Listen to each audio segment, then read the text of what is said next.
Hey everyone, Emmanuel here with another Systema training tip.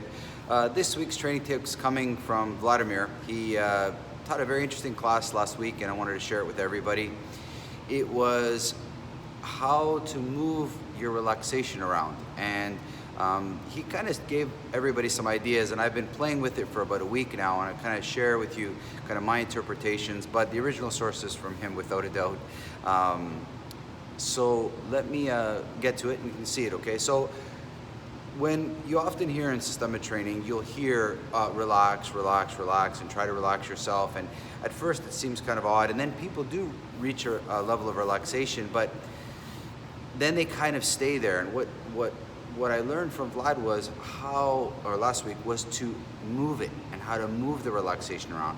So, and this is of great benefit because you start practicing on yourself and then you apply it to the martial art, right? So let me show you what I mean. So you get into like your traditional push-up that we all know, right? So you're on your arms like this, and the idea is to relax yourself as much as you can, and that you shift your relaxation so the relaxation doesn't go everywhere. It's not like, I'm relaxing in every which way. I'm relaxing my body, but I'm trying to channel it to where it will help me in this case. So it'll help me if my fists or my forearms or like wrists feel strong. So I'm trying to relax my entire body, like hips, back, ankles, like shoulders. I'm trying to relax it so that everything comes this way, so that I channel my relaxation towards my arms. So for me, it feels like I have almost like steel hockey gloves on of some sort, right? Like some heavy glove in this area. And it just feels like it's getting heavier, and that all my relaxation comes that way. The trick here is that you don't want the push-up to collapse. Like, so if I'm in the push-up, and I'm feeling good and strong, I relax myself, I can kind of wiggle a little bit, and then I settle myself. And I try to make all that relaxation kind of funnel towards my arms, okay? And again, there's gonna come a point maybe where too much tension, or you're not breathing enough, or something starts to break down. You can stop, and that's fine as well, right? But you're channeling your relaxation towards the arms, okay? So that was one, and then the same thing would apply in, let's say, a body raise. So I'm gonna give you kind of a side version, right? So you stay nice and comfortable, right? So it's important to establish the comfortable position. So I'm comfortable, and then I start to lean back at about 45 degrees, okay? So there's gonna be a little bit of course, tension in my stomach, which is normal, right? Because you're back a little bit. Try to keep your back nice and straight, and all the relaxation that you can muster goes towards your legs now. So instead of relaxing your back, which will send you backwards, or relaxing your stomach, which will collapse you, or relaxing your head, which will take your posture, you keep everything the way it's supposed to be, nice and straight, and leave the little bit of tonus you have in the stomach, relax everything else towards the legs.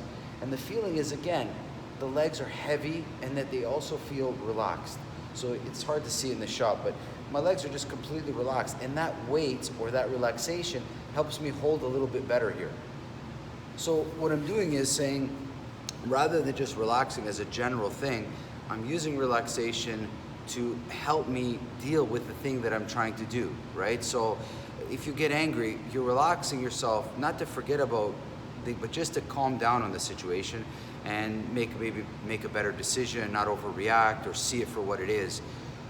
So that was the body raise. So you get nice and straight, you get comfortable, you fix your posture, and then you simply lean back, okay? And it can vary to you. You want to go all the way an inch off the ground, it's your choice, but 45 degrees seems to be pretty good, right? And then the idea is relax towards your legs, and the legs will feel like almost like they're heavy, like you've got a heavy blanket on them is a good example, right? Think of a heavy blanket. It just helps you support what's going on here for a bit, okay? The same is with a body raise, or with a leg raise. So if I'm lying down and I got my legs up, right? So I lie completely flat, I got my legs up in the air at 90 degrees, and then I put them to 45. So it'll kind of, let's see if I can do, I get them to like a 45 degree, right? Now, of course, in this situation, my stomach will be working a little bit, maybe a tiny bit in the thighs here. But the main idea, sorry, so I can look at you guys. The main idea is that where would the relaxation benefit me here? It would benefit me in my back, not on my chest, not on my stomach. The stomach will be a little tonus anyway, just because of the 45-degree angle. Not the legs. If I relax the legs, they start to collapse. If I relax my stomach, I start to collapse. If I can relax and channel it towards my back, it'll help me hold the leg raise. So you got to think about, as I'm wiggling or moving and trying to relax, I'm trying to focus and send the relaxation towards my back, okay? And again, so I don't know if I can get it in the picture frame, but I'm at a 45 degrees, and as I'm holding this, of course I'm breathing and I'm trying to relax myself as much as I can, and then I hold still. And I try to channel that relaxation towards the flat of my back on the ground, okay? And when you get this, it feels amazing. You can actually feel it'll help you about 15, 20%, maybe a little bit more. I'm not trying to put a number on it, but it can definitely help you endure that situation a little bit longer and a little bit more pleasurable. It just makes it go a little bit easier. The last one is the squat.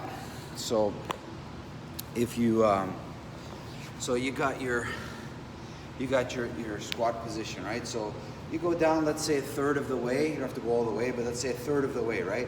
The big thigh muscles are definitely gonna fire, right? Keep your back straight, keep your shoulders relaxed, everything breathing. And now take all this relaxation and push it further than your thighs. Push it towards like your shin and foot. So it feels like you've got heavy boots on, right? Now what you feel is the thighs, instead of having the burden of holding everything up, they can just relax a little bit more. So they're still working, but because I'm relaxing towards my feet, it helps me stay up.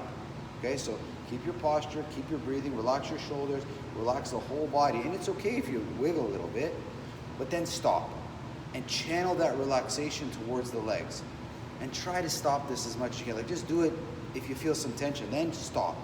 And then you'll start to feel that I feel really like I've got big heavy boots on now. It feels like those boots are what's holding me up right now, or helping me endure the kind of squat, okay? So if you practice this with any regularity, and it doesn't have to be long, it can be 1 minute on each one of those things, what's gonna happen is then tomorrow when somebody grabs your arm, you'll have a framework of saying, when I relax myself, when somebody grabs me, it's not relaxing myself to collapse myself or relaxing myself with no purpose. I need to relax the person that's grabbed me, or I need to relax the spot that's being grabbed so that I can work with it. So it applies to almost anything. It's the same thing with a punch. It's like when I throw the punch, I need to be able to relax onto that punch. So I need to know how to, if I've relaxed my body, I need to know how to put that relaxation onto my fist. The same with my kick, the same thing. So you're training yourself passively to be able to channel your relaxation. And when you channel your relaxation, that's powerful, right? Think of any good hostage negotiator. Think of any good debater. He's trying to channel his message to somebody. He's trying to calm them down, don't make the situation worse. So he's not just trying to be like a Zen monk on himself. He needs to relax the other person, so he's channeling that to somebody else, okay? So learning how to relax is the first step. But then the next step, which it feels like, and it seems like much higher level of learning how to not just relax, but channel it to something that will help you endure what you're trying to do, okay? Because we're doing good things in life, of course, but we also have to deal with some bad things, and we need to be able to kind of make those as good as we possibly can, right? Some of them suck, but at least we do the best we can with those situations. I'll leave you with that. I'll try do some more demonstrations with some students in the next week or so to kind of show you what I mean in more of a martial art aspect. But I've been playing with this just for a week, and I've done it in a different way, but you know, like anything, guys, it's all perspective, right? Like, nobody holds the right to perspective. The more everyone talks and shares, the better perspectives we have and the more we grow. So perspective was very interesting this week, and I thank Vladimir for that, on how to channel relaxation rather than just relaxing as a general thing. This became very specific, and I found great applications in a lot of things that I do for it, is channeling the relaxation to something that can be of more benefit to yourself, okay? Hope this helps. A Systema training tip. I try to change the content all around, guys. So follow me if you can, either on Facebook, on Instagram, and on YouTube, because I try to make sure that the content is different everywhere that I put it, and that you find some use for it all in your Systema journey, okay? Hope this helps. See you next week.